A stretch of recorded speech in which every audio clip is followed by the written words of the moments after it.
Hello! In this video I will show you how to install Chat GPT Widget on POCO F6. So you have to start by opening your Google Play Store, then click on search bar and type in Wally AI and click search. Then select this application and click install.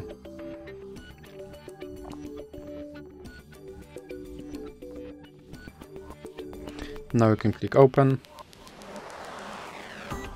And now you can click this button to skip introduction, then click not now and click open permissions.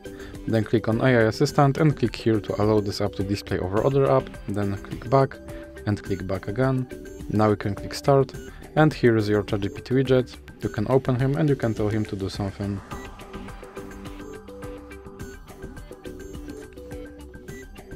And as you can see, he responded, and if you want to remove him from your screen, just drag him into the X icon in the middle.